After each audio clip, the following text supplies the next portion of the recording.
Olá, bom dia, boa tarde, boa noite. Não sei que horas você vai estar assistindo esse vídeo. Hoje eu vim trazer aqui para vocês a resolução da questão 1447 do Bcrowd. E primeiro vamos dar uma olhada no que ela está pedindo, depois a gente vai para a resolução em si. Bom, a primeira parte contém um textinho falando que alguns amigos resolveram ir para a Alemanha para apoiar o Brasil uma UEXA, só que acabou sendo uma viagem muito cara e eles gastaram mais do que deveriam e agora precisam voltar para casa gastando o mínimo possível com passagens. E qual foi a salvação deles?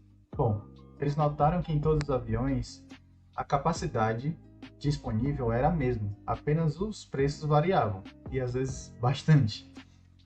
Com medo de não conseguirem voltar para casa, eles pediram a nossa ajuda aí, né? E aí mais informações sobre as entradas, né? O problema vai ser composto por várias instâncias, ou seja, não vai ser um problema só, uma entrada só e aí pronto, aí ele roda o programa de novo. Vão ser várias entradas e cada uma em uma instância diferente. Outra coisa, cidades. Cada instância começa com N, que seria o número de cidade, e M, que seria o número das rotas entre essas cidades. Aí na sequência nós temos as M linhas referente às informações daquelas rotas, que são a origem, o destino e o preço de cada rota. Outra informação que a gente tem é que as rotas são bidirecionais, ou seja, se existe uma rota de A para B, também existe uma rota de B para A. Também há um limite de rotas, onde haverá no máximo uma rota entre as duas cidades. E, por fim, cada rota só pode ser utilizada apenas uma vez. E na saída a gente vai ter o nome instância K, esse K se refere ao número daquela instância, começando de 1, e X, que é o custo total que eles vão precisar para voltar para casa. E agora a nossa parte de resolução. Bom, à primeira vista parece que a gente consegue resolver esse problema apenas encontrando os caminhos mínimos, mas isso não é verdade. Entretanto, também não é tão mentira assim. A gente precisa buscar os caminhos mínimos, só que dessa vez a gente vai ter que usar outro algoritmo em conjunto. Vamos exemplificar aqui com um grafo mostrando como a busca por apenas caminhos mínimos vai dar errado. Nesse primeiro exemplo nós temos 20 amigos, uma capacidade de 10 pessoas em cada avião, totalizando duas viagens, né? Na primeira viagem vai 10, na segunda viagem vai mais 10. E aí, nesse primeiro caminho, o custo dele para cada pessoa é 1. Como a gente está levando 10 amigos, então o total é 10. Com o próximo caminho, o custo é 7. E aí, multiplica por 10 também, né? Para dar todos os amigos ali, dá 70. Com 10 que a gente já tinha utilizado, 80. E deu super certo. A gente conseguiu. Entretanto, a gente tem outro exemplo aqui que vai mostrar o contrário. Agora a gente só tem 2 amigos e uma capacidade de uma pessoa por cada avião. A gente ainda vai fazer 2 viagens e vamos ver como isso pode dar errado. Buscando o primeiro caminho mínimo, a gente tem esse aqui. Do 1 para o 2, do 2 para o 3 e do 3 para o 5. O custo dele é 3, beleza, suave. Qual vai ser o próximo caminho mínimo? Lembrando que a gente não pode utilizar as arestas que já foram utilizadas antes, as rotas que já foram utilizadas antes. Então, o próximo caminho vai ser o 1, 4, 5. Por quê? Se eu for pro 2 o quê? Se eu for 1, 4 e 3, eu não vou conseguir chegar no 5 por conta disso daqui. Eu também não posso sair do 3 pro 2, porque essa rota 2, 3 já está sendo utilizada, mesmo que seja utilizada ao contrário, né? A rota, quando se fala rota, a gente tem que ter em mente tanto de A para B quanto de B para A. E como podemos ver, não está certo, né? Existe alguma outra rota aqui que vai gastar menos. Qual vai ser o jeito certo de resolver então? A gente vai dividir a resolução em 3 etapas. A primeira etapa nós temos as viagens. A gente vai precisar contar quantas viagens vão ser necessárias no total. A segunda etapa é o algoritmo que a gente vai utilizar para encontrar esses caminhos intermediários, chamado Ford-Fulkerson.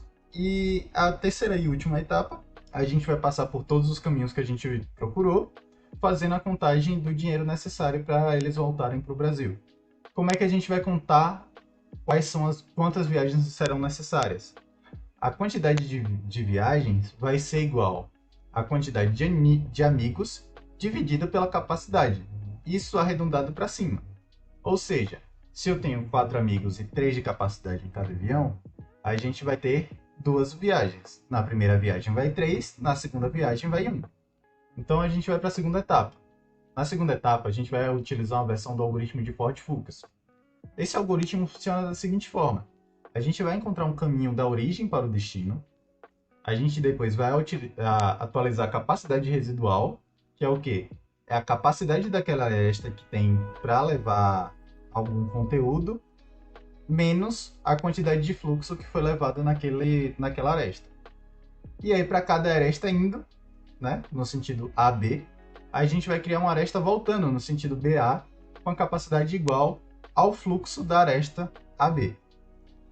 Eu não vou me alongar muito nesse algoritmo, porque a gente nem vai utilizar ele completo por si só. Então eu vou colocar um link na descrição sobre como utilizar o algoritmo de Ford-Fulkerson. E aí a gente vai seguir com a nossa resolução. O nosso algoritmo, ele vai levar em conta que nosso grafo é bidirecionado. Então a gente não precisa criar uma aresta de retorno. Ou seja, se tem uma aresta de A para B, a gente não vai precisar criar uma de B para A quando passar o fluxo, né? E ao invés de indicarmos o fluxo, nós informaremos se aquela rota foi utilizada ou não. Como é que ele vai funcionar? A gente vai buscar o caminho mínimo, atualizar o resíduo de cada aresta, e aí a gente indica se aquela rota pode ser utilizada ou não. Como é que a gente faz isso? Se a gente passa pelaquela rota pela primeira vez, nós marcamos ela como usada. Caso contrário, a gente marca ela como não usada.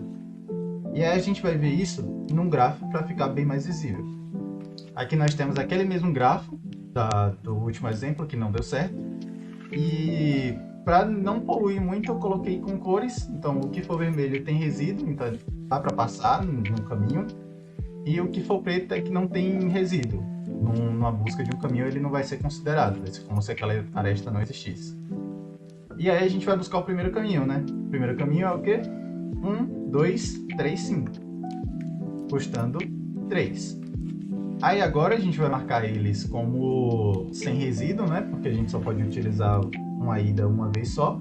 E também vamos informar que essas rotas já foram utilizadas. Olha só, em laranja tá escrito as rotas que já foram utilizadas. Então a gente já utilizou a 1 para 2, né? Com essa rota daqui. A 2 para 3 com essa outra rota.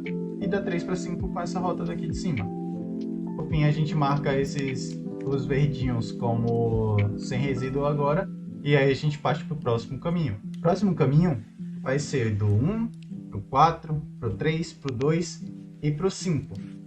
Perceba que nesse caso a gente conseguiu passar pelaquela aresta aqui, do lado de uma que já está sendo utilizada, porque a gente está apenas considerando as arestas individualmente, né? Depois a gente vai analisar as rotas em si. E aí o que acontece? Percebe que a gente passou por essa aresta aqui do 3 para o 2 e essa rota já foi utilizada? Então na hora de atualizar, a gente vai ter que retirar essa rota. Vai ser como se essa rota não tivesse utilizada ainda. Então nós temos aqui duas rotas totais no caso, né? Do 1 para o 2 e para o 5 e do 1 para o 4, para o 3 e para o 5. Marcamos também como já utilizado, né, o resíduo, então não dá para passar de novo para essas arestas, mas também não tem muito o que dizer porque ela já acabou essa parte do algoritmo. Agora a gente vai calcular o preço total, né, que a galera vai precisar para poder voltar para o Brasil. Nesse último passo a gente viu as rotas que foram utilizadas, né? E agora nesse passo a gente vai levar elas em consideração. A gente vai utilizar elas para procurar alguns caminhos, porém com os pesos já das outras. Para cada caminho a gente vai ter uma quantidade de passageiros, que vai ser o quê? O menor valor entre amigos e a capacidade do avião. Ou seja, se eu tenho 20 amigos e meu avião tem 10 de capacidade, a quantidade de passageiros naquela rota vai ser 10. Se eu tenho 5 amigos e no meu avião tem 6 de capacidade, eu vou ter 5 passageiros. E o custo total daquela rota vai ser o custo daquele caminho vezes a quantidade de passageiros. E a gente acha o preço total que eles vão precisar, somando esses valores. A gente vai encontrar qual é o custo do caminho, encontrando o menor caminho entre aquelas rotas. Por quê? Porque pode acontecer de a gente pegar uma rota que seja mais cara do que a anterior. Só que a gente precisa pegar primeiro o caminho menor, porque na primeira ida sempre vai mais passageiros do que possivelmente na seguinte. Vamos voltar para o grafo aqui para a gente fazer essa última volta, né? Percebe que aqui no grafo agora só tem as arestas que estavam naquelas rotas. Lembra? A gente tinha uma rota daqui do 1 para o 2 e do 2 para o 5, e a gente tinha uma rota do 1 para o 4 para o 3, do 3 para o 5. A rota que estava do 3 para o 2 não existe mais, porque a gente veio e voltou. E aí a gente vai fazer o seguinte, né?